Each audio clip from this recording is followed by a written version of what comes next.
Hey everyone, it's Lexie. So in today's video I'll be doing kind of a vlog style of myself when I'm reading the Gilded Wolves trilogy by Roshni Chosky, the first book being the Gilded Wolves, the second book being the Silvered Serpents, and the third book being the Bronze Beast. And I feel like these books, compared to some of the other YA fantasy trilogies, I feel like this one is not as well known. I've heard Leonie at the book Leo talk about this book, this series, and also Sam on Thoughts of Tomes as well. So I'm curious to see how I feel about this. I don't tend to read a lot of YA, so I'm very curious to see how I feel about this, and especially that I have all of these, I can kind of like marathon and just go totally immerse myself in this series and these characters and kind of see where it goes from there. But the concept sounds really interesting. It's kind of like it takes place in the late 1800s in Paris, following this like ragtag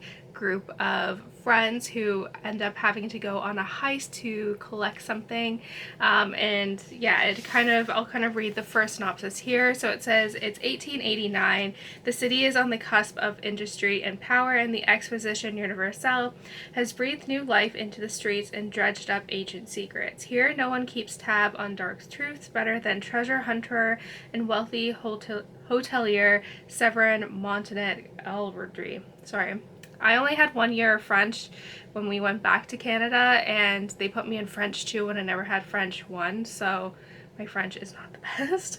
When the elite, ever-powerful Order of Babel coerces him to help them on a mission, Severin is offered a treasure that he never imagined, his true inheritance. To hunt down the ancient artifact the Order seeks, Severin calls upon a band of unlikely experts: an engineer with a debt to pay, a historian banished from his home, a dancer with a sinister past, and a brother in arms if not blood.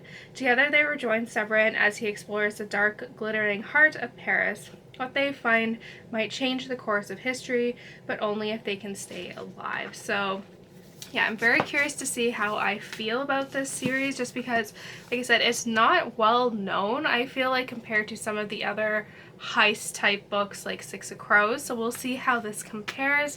But what is unique is, like, if you look through, there's like kind of like puzzles hidden in here as well. Like there's like puzzle stuff, like, which I thought was really fun. But yeah, like they have like this stuff in here, so it makes for like an immersive reading experience. So we'll see how this goes. Like I said, I usually do not read a lot of YA, so this is very much kind of me stepping outside of my reading comfort zone, but we shall see how I like this. And just a disclaimer is that I will be talking about spoilery stuff, so if you don't want to be spoiled, then please click out of this video. But just going forward, just be aware that there will be spoilers discussed throughout the course of this video. So let's just go ahead and jump into the vlog.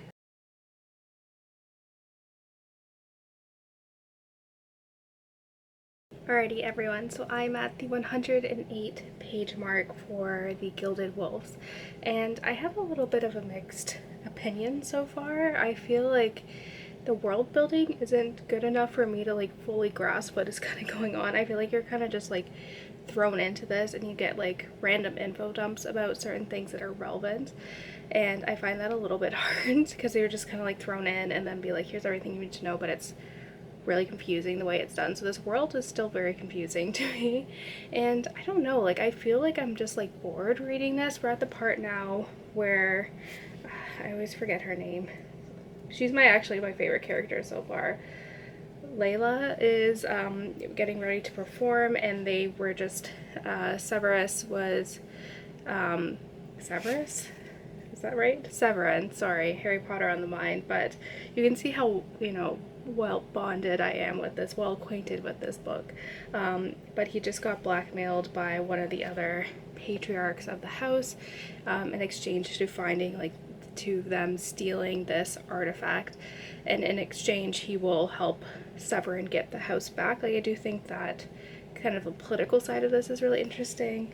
But yeah, I don't know, like I feel like some of the characters are kind of like knockoff versions of Six of Crows. Like there's a lot of similarities where they have, you know, dark twisted pasts and like all this stuff. So I don't know, I'm still like pretty early on into this, but I'm like a little bit worried if I don't like this, because then I don't want to marathon the trilogy. So this just might be me, a video of me trying this one out. I don't know at this point.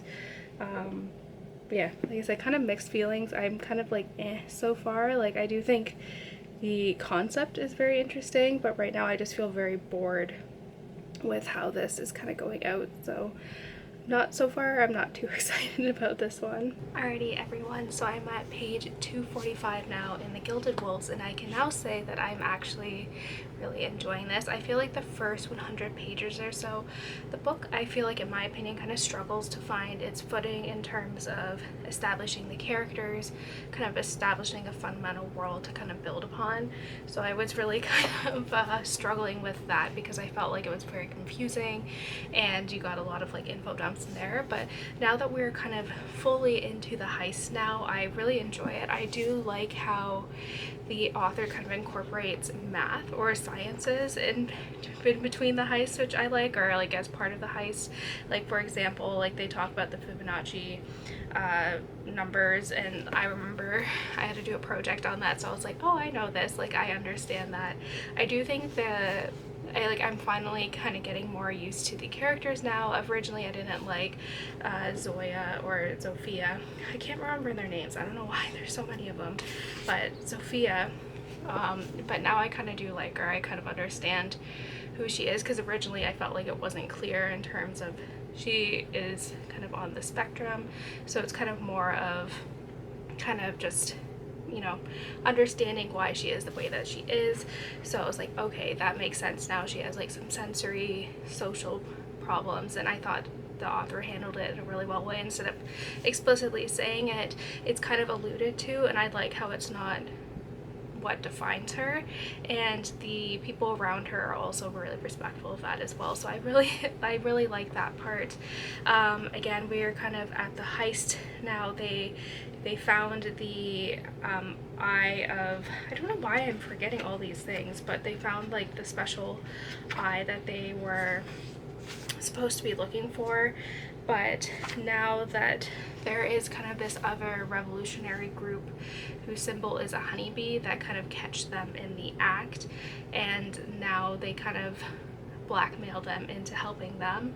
So I'm very curious to see where this is going to go. But now I'm kind of like, now that I've established kind of my footing with this world, I do enjoy it a lot more. It is much more enjoyable, and yeah, I found the heist to be a lot of fun, and I'm very curious to see what's going to happen next. I do feel like in terms of this mysterious man that is kind of mentioned a few times from the different characters' perspective, kind of throughout the ball that they're trying to utilize, that they're attending to get this sacred, like this kind of ancient artifact.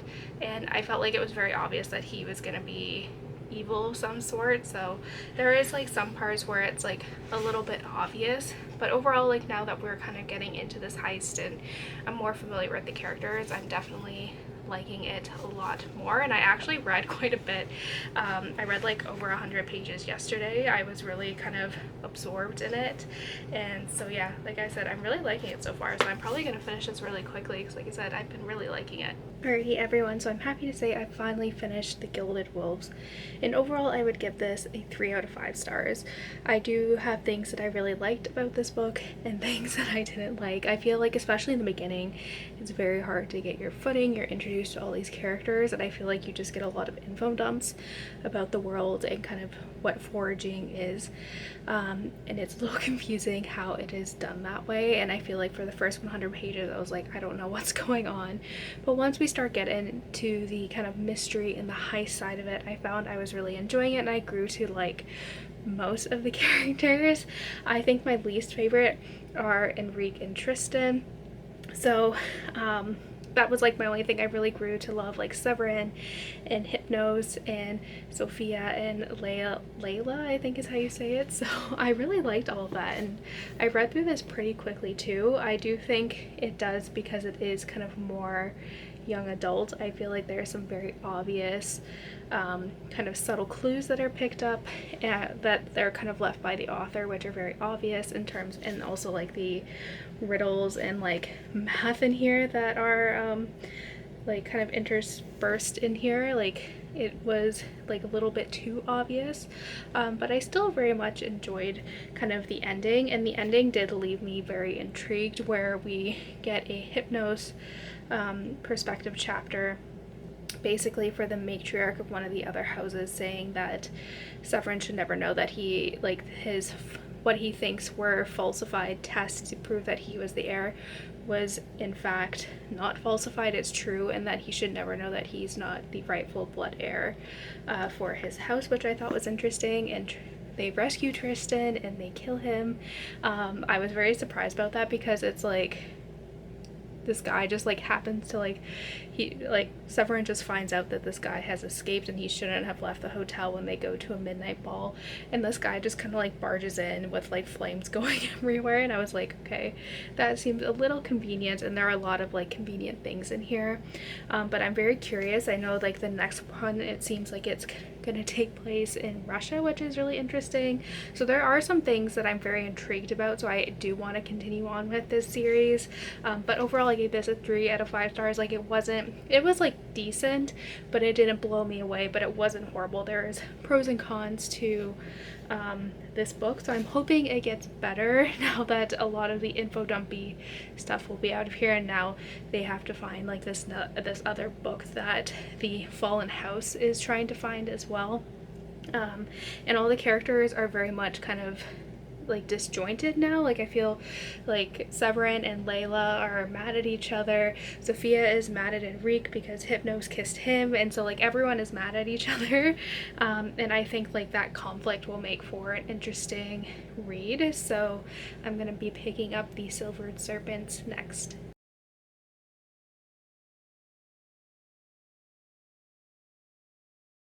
Alrighty everyone, so I finished part 1 of the Silvered Serpent, so I'm at page 106, and I'm really liking it so far. I think this one, like just from where we picked up, I feel like this has been such a tremendous improvement since, like, compared to the beginning of the Gilded Wolves. I really like conflict and drama in books, not in my personal life, but I really like when characters that were once close-knit have kind of this conflict and tension between them, and that is like takes a full front row view of this in this first book, and I'm really liking it so far. So they're trying to find the Divine Lyrics book, which is rumored to have kind of like instructions on how to become a god, and Severin wants to use that book to make himself a god, and then also the friends as well, because he wants to protect them. He doesn't want them to die like Tristan did, and I think that's really interesting. He's kind of taking what was once the villainous perspective of the Fallen House in the first book, and he's kind of also kind of using what they were trying to do as well, which I find just really super intriguing. So Severin in here too is kind of very much completely different. He's just very kind of within himself ever since he kind of found out that there was more to Tristan that kind of met his eye, where there's kind of like suspicious things where he has like this dark past of like potentially killing one of their fathers, killing these birds. Like he kind of feels very guilty about not really knowing this guy, like his brother, and also for having how he died. Like I think he's kind of very much kind of internally conflicted with this, and he's kind of taking that out on his relationships with the others. And I find Layla's story in here to be super interesting, because at this point in the story she has 19 days left to live, because she's been forged because she was dead. So the person who forged her said you will die by your 21st birthday, which is in like 19 or 18 days. So she was told that the only way that she can live is she finds this Divine Lyrics book, and so she has her own alternative motives to wanting to get this book, which I think is really interesting. And there's just a lot of inter-character conflict and tension, but they still have to work together in order to meet this end goal. So I am loving it so far. Like I'm happy I gave the Gilded Wolves a chance, because for the first 100, 200 pages, I wasn't really enjoying it. And it was just like an okay read. It was like 3 stars, like I enjoyed it. But this is definitely where it starts to pick up and get really good. And I just love conflict in books, and I feel like this is just making it a lot more fun and like gripped, and I'm really kind of grown to really love these characters, so I can't wait to see what happens next. And I love how we're kind of bouncing all over the world. Like we start in Paris, and that we were just in St. Petersburg, and now we're kind of just like bouncing around the world, and they finally found these like special spectacles that allow them to see like where like this palace where this book is supposedly hidden. So yeah, like I said, I read like the 106 pages very, very quickly in like one day, so I'm feeling that I'm just gonna be flying through this. Alrighty, I'm now on page 280, which is the start of part 4, and I'm really loving this. Like it was worth all kind of like the struggle of the first book to read this one, because I feel like just the introduction of conflict in here just makes this a lot of fun. And I do love conflict with characters. Like I find that's where you get a lot of character growth and development, is through inter-character conflict. And so they finally have found the palace that they've been trying to get to. The one thing I do like I'm slightly annoyed is just how easy they're able to figure out. Like they're just like they have like these glasses that essentially let you are like the key to finding this palace, and Hypnos just happens to play the correct key on the piano to get it. Like it's just, I feel like it's a little too easy for them to kind of like solve these like clues or like mysteries. So like it doesn't feel like, you know, they're like struggling for long with trying to figure out these like clues and everything, which is a little bit annoying, but you can't really do much for that. But yeah, now we've gotten introduced to a few more characters. Eva, who is kind of like not only necessarily a love interest for Severin, but she's definitely interested, and that causes conflict with Layla, who's also kind of still like, they're both like, Severin and Layla are like in love with each other, but they're just mad at each other right now, and they won't admit what they're feeling, which is a very common trope. And then we get the other patriarch of the house in Russia who's tagging along, and then the matriarch of the other house that like really loved Severin when he was a kid, but after she found out that he wasn't the rightful heir, she kind of swept him off to the side. But I feel like there's more to that than that meets the eye, so I'm very curious to see how that progresses. But they're kind of like slowly figuring out what is going on with this palace. I think it's just like super creepy, and just how there's like these little test cat doors that they can just go in, and like there's like missing girls that they think have been murdered for their bloodline, supposedly hoping that their blood can help, like when the fallen house was looking for trying to read the book. And I think Layla is somehow the one that is able to read this one, so I'm very curious to see how this goes. But yeah, I'm loving it. I think Sophia and Layla are my favorite characters thus far, but I'm really liking it. I'm gonna definitely finish this within the next day or two. I am a bit on a time crunch because I need to finish this video in particular before I go to Europe, so that means I have to fly through the Bronze Beast as well, so wish me luck. But yeah, so far I'm really liking this, and I can't wait to see what happens next. Alrighty everyone, so last night I ended up finishing the Silvered Serpents, and similar to what happened with the Gilded Wolves, or the Gilded Wolves, I thought the ending was just a lot of fun and really exciting. In this case, my one complaint about this is that I did guess very early on who this like villain was gonna be. Like I felt like it was like pretty obvious. Like I wasn't like shocked who this person was, so it wasn't really anything too exciting for me. But I really liked how everything played out. Like this ending, like I cannot wait to see what happens next. Like I'm gonna definitely, this morning, I'm gonna pick this up and read the sequel, because this one like was just so good. So basically like Severin and like Eva is just like we find out that she is the daughter that was born from the art collector that they stole from in the beginning of the book, and there was like a rumor that he ended up raping a ballerina, and she had a daughter, and she is that daughter. So I thought that was a very interesting connection. But she ends up being like using her blood foraging powers to like kind of turns into Layla, and then starts like basically getting it on with Severin, and Layla's like figures what's going on, and then Layla and Severin kind of make up. And like one of the lines in here is like, while they're kind of going about doing this, like they're kind of knocking everyone out who is kind of attending this party from the order.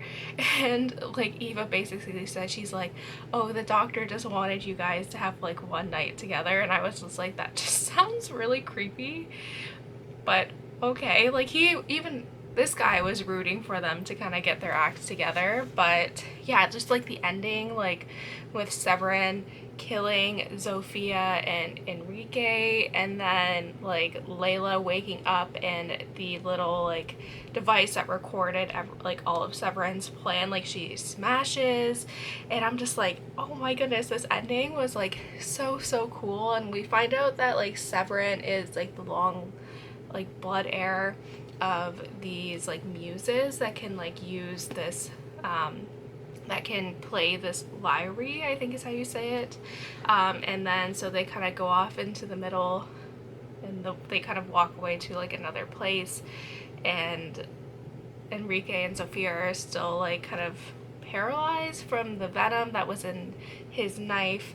And I'm like, all this stuff's going on. I like, the one thing I wanted more of is like the matriarch sacrifice in here. I felt like there could have been a little bit more added to it. Also, I didn't feel like her sacrifice was really needed, because she could have gone into the escape vessel, but at the last minute she's like, oh, here, you forgot your coat.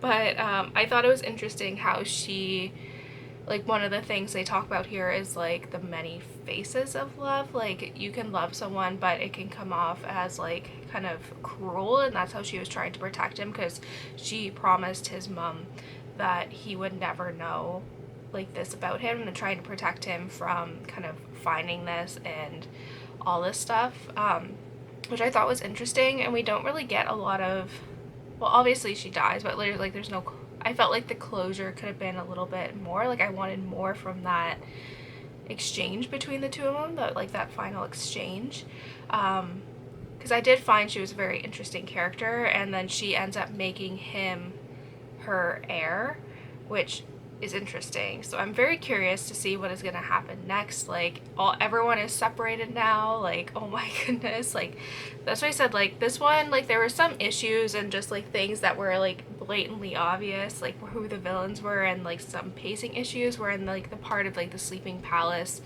It just felt very kind of dragged on. But that ending, like, I'm very excited what's gonna see what happened. Like, Severin is a little annoying because he's like in that phase in like the 5th Harry Potter where Harry's just like trying to push everyone off, and you do get his perspectives on like why he's doing that, but I'm like, you're not helping your case here. And then like his choice to eventually become a god so that his friends can become gods, I don't think is a good plan, but we'll see how it pans out. So he's not the smartest main character. Sorry, I'm looking out the window and I'm like, what am I seeing? But there's like a giant like turkey vulture just like walking across the street, but I'm like, what am I seeing? Because I know my class prescription is not the best, but I thought I was losing my mind, but it is indeed a turkey. So sorry, I was like, what is that? But yeah, so I'm very excited. I think like Severin is not my favorite. I think Sophia and Layla are my favorite characters in this, and so yeah, I cannot wait to see what happens next, especially with like Layla smashing the like recording device that has like Severin's entire plan there. Like, everyone is mad at each other again, so very curious about this, but I'm gonna definitely pick this one up this morning. I cannot wait. So I'm very curious to see how this concludes. I am just very excited. And this actually, like I said, like the first like 100 pages of the Gilded Wolves, like 100, 200, I was like, okay, but like the scope of where this series is going, I am just very impressed with, and like everything that has played out so far. And like, I don't even know what's gonna happen in this one. Like, I have no predictions whatsoever, so I'm very curious. I think this is in like Venice too, like this takes place in Venice, I saw, so that will be fun. So yeah, I do have to finish this. Today's Sunday the 31st, and I need to finish this by like the 5th so that I have this video ready to go for you guys before I leave on vacation. So I'm a little bit stressed out, but I think like once, how many pages are even here? So like 380 and change. Like I think if I do like 100 pages a day, which is doable because I find I'm really invested in this plot now, then I think it is very doable. So yeah, well, I believe in myself. But yes, I'm gonna start reading now, less talking, so I can actually dive into this.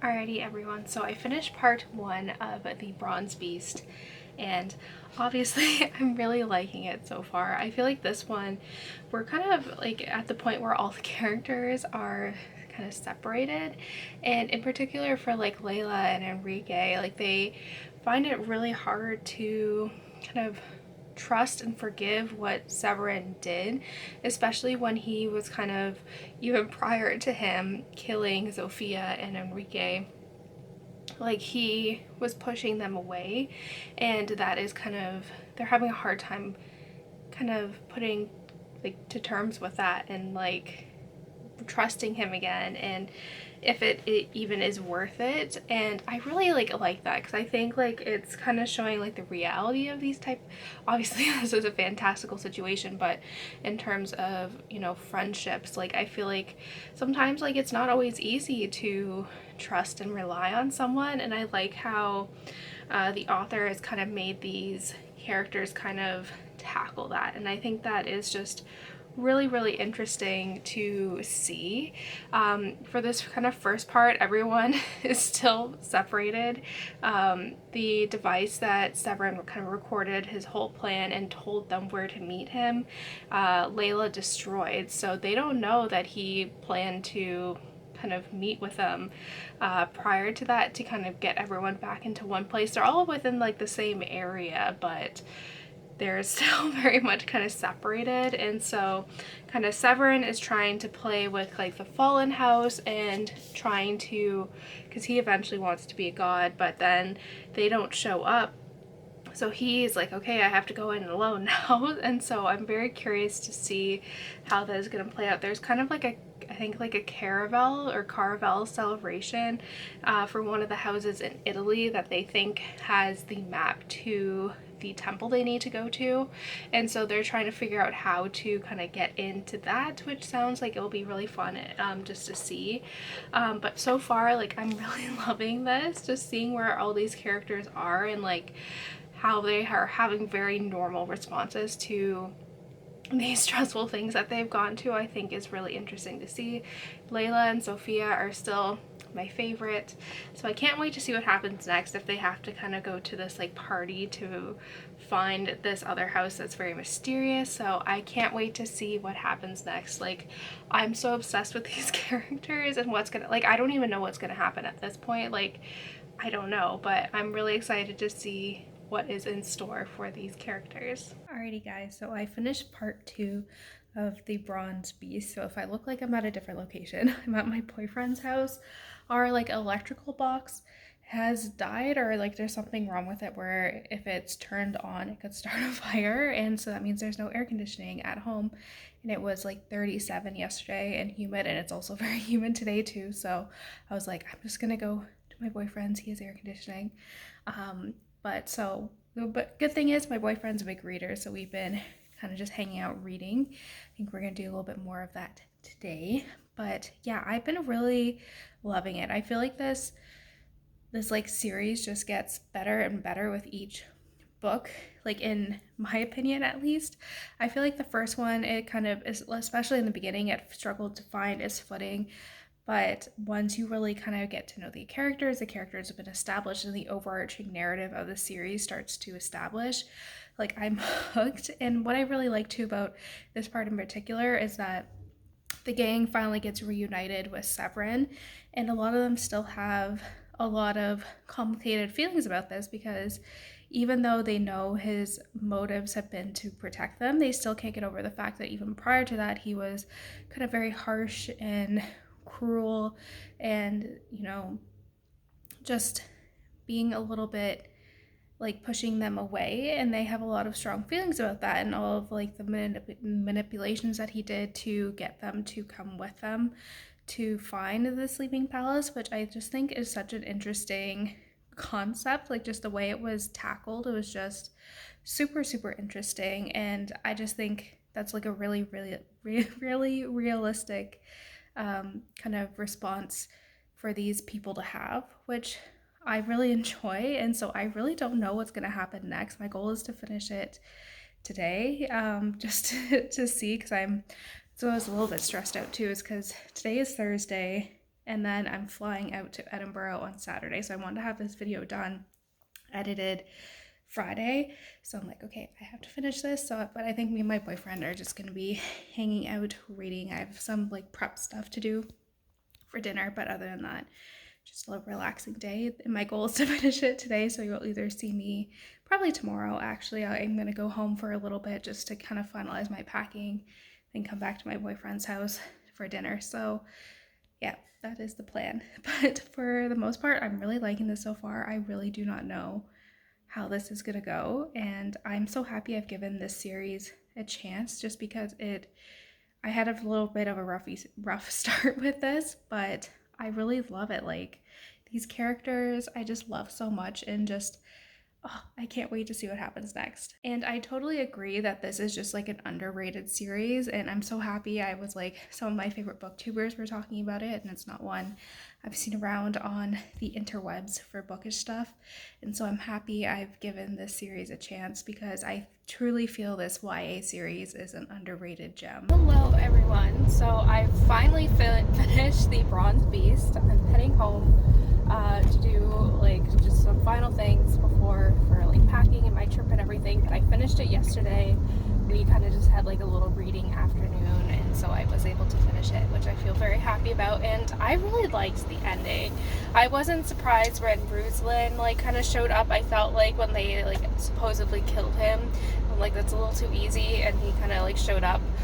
So I wasn't surprised about that, but I did kind of really like the ending and the twist where Layla is now the one, because now that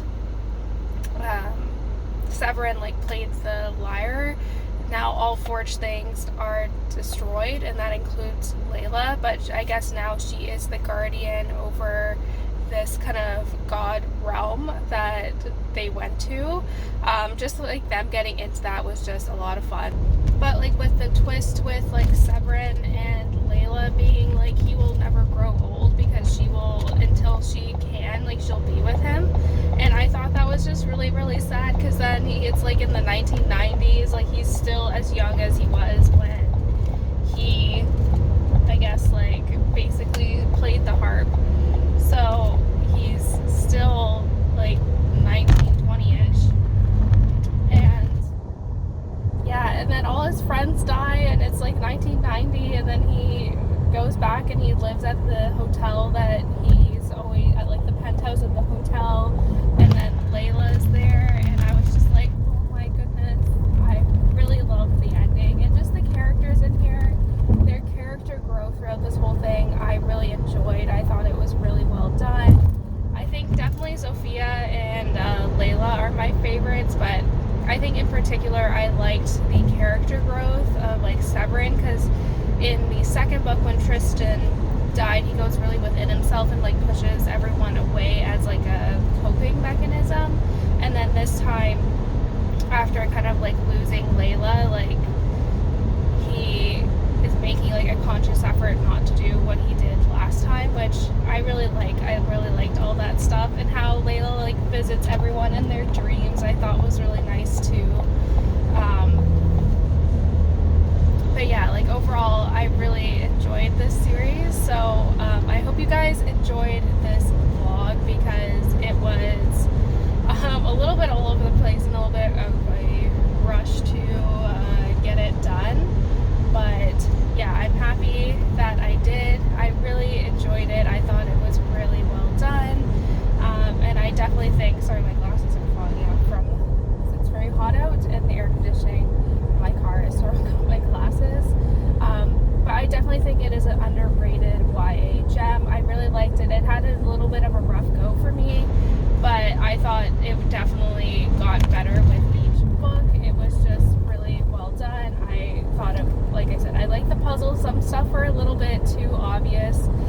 especially in the second book, who the villain was, and then supposedly killing him off, and then him still being alive. So like that didn't surprise me too much, but nevertheless, I still very much enjoyed it. I thought it's a very much underrated YA series. So yeah, go check it out if you like kind of YA heist style fantasies with kind of like problem solving stuff. Then I think this is the series for you. So that's it, guys. I hope you enjoyed this video. Let me know in the comments below if you've read this trilogy and what you thought about it, and let me know if you want to see more of these type of vlog style videos in the future.